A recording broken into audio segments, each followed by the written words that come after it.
Hello and welcome to the first of my video coaching tutorials. I'm going to use this to help out my students and any prospective students, and also for myself to get used to capturing these games on video. So let's have a look at this position. It was a very important game in the recent Edinburgh Congress. I was playing a very solid opponent, and when we play solid opponents we can't expect them to make obvious mistakes. Any mistakes they tend to make are quite hidden. We'll see here, the only thing I could pick up on my opponent was he'd played this pawn f2 to f4 earlier in the game. And it's not necessarily a bad move, but it does expose his king along this diagonal. So there's possibilities there. You have to be aware that there's possibilities on this diagonal. Now I'd like to create a weakness in white's position. If there's no real weaknesses, then it's very hard to attack. So initially I looked at taking here. The reason for that is the natural recapture with the rook, trying to keep his pawns intact on the queen side. That would simply be a mistake, because now we go bishop here, pinning the rook to the king, and we win material.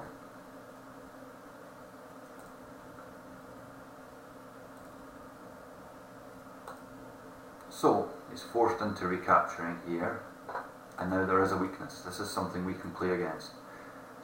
It's a positional weakness because a pawn can't be defended by another pawn. And we have these tactical ideas of using his slightly weakened king position to attack this weakness. So I found this very nice variation here. I played bishop c5. And now the pawn can't take the bishop because the rook's hanging, and he would simply be exchanged down for nothing. So we're ganging up on this pawn. There's the weakness, and we're going to use some tactical ideas, pins, skewers, to attack it. So it naturally just defends this pawn. But fortunately for black here, we can see that we can pile up along the d-file on this pawn. We may be able to put the queen here, adding pressure along the diagonal. Now if this knight could come back here to defend the pawn, it'd probably be okay.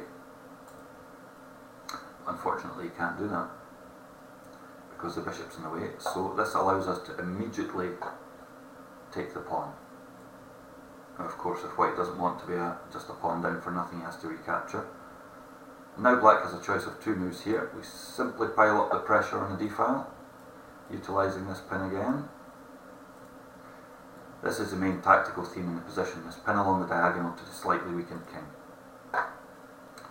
Now because the knight can't defend the rook from anywhere sensibly, be forced into playing a move such as queen here to defend d4, but because the queen's now off here, we simply go queen to b6, and we have 1, 2, 3 pieces attacking the rook.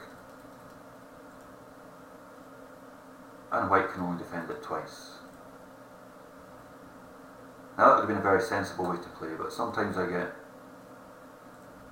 carried away with the beauty of chess, and I found this move here.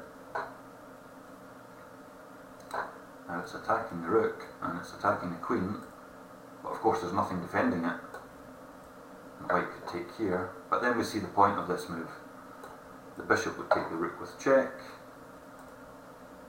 and whatever white does, for example just simply recapturing, now his queen's gone.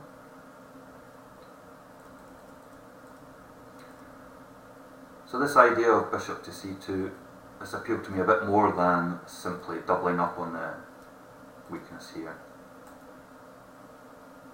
In practical terms, it's probably better just to play here. Things can go wrong when you play fancy moves like this. Things can go wrong, you can miss something.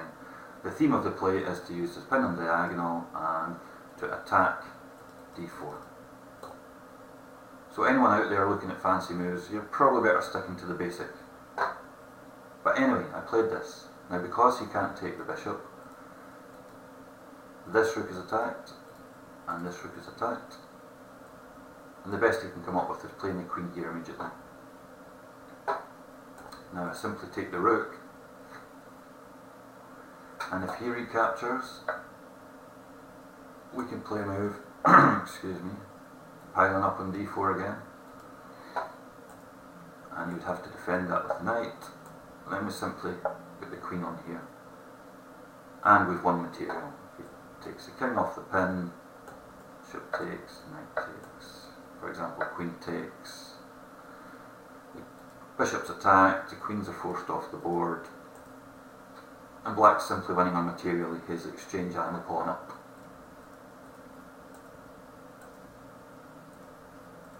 So let's go back to the position here, and we take on d1. So white can't recapture, he moves the king off back rank, takes it off the pin as well, excuse me. So we play bishop takes bishop check. This rook of course is still attacked, and white now decides to take with the king. Now this is quite risky. He's already a pawn down for nothing, so I suppose he has to take some sort of risk. Now we can't take this rook straight away because our own queen's pinned. But if, for example, we could put the queen here with a check, protected by the pawn somehow, with the queen on this square we would be threatening to take the material. So how do we do that? Well, we chase the knight. The knight was protecting this square here. If we get rid of it, we play the queen check, and then we take the rook. Now of course white saw this, and he decided to take the rook away from that vulnerable square, and of course we're attacking the knight, but he's also attacking the bishop. But there's another point now. His king is even more exposed than it was in, excuse me, in the original position. So if we simply defend the bishop, this knight now has to move. It's here, and we have a simple little queen check. This is very dangerous because, for example, if the king comes back here, then the queen enters the position, and suddenly this exposed king is a big problem for white. Instead, after the queen b7 check, white decided to bring his king out further, hoping to hide in amongst his pawn chain, perhaps go back here, hoping it's going to be safe and he doesn't have to expose it on these squares here. Now it looks like white threatened to take this bishop, but having seen positions like this before, I'm not terribly worried about it. When someone's king's in the middle of the board, that should be your first target. Now the king can't retreat either way, and it's stuck here, and you would hope, or calculate, but you would expect the king to be in some sort of trouble here. And white couldn't find any defence here. He eventually took the bishop, but now the check, the king only has a couple of legal squares. If it comes here, then this is immediately checkmate. The square's covered, the square's covered. He actually played to this square, but now the queen comes in on the white squares, still covered here,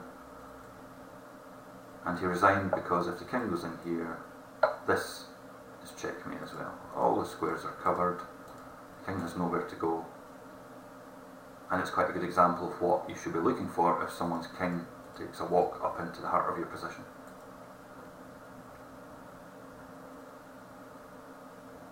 Okay, this was just a trial run. I'll see if I can produce these a little better, but hopefully that's shown you how it's possible to create a weakness in the opponent's camp using weaknesses, even if they're very slight, such as slightly open king position. Let's just go back to the beginning.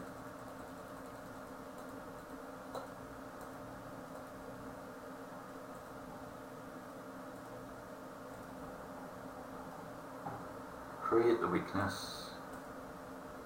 Here's the weakness. Use tactics against a slightly weakened king to attack it. Defends it, and the tactical play comes in. You can take it straight away. You don't have to build up on it because the tactical threats are such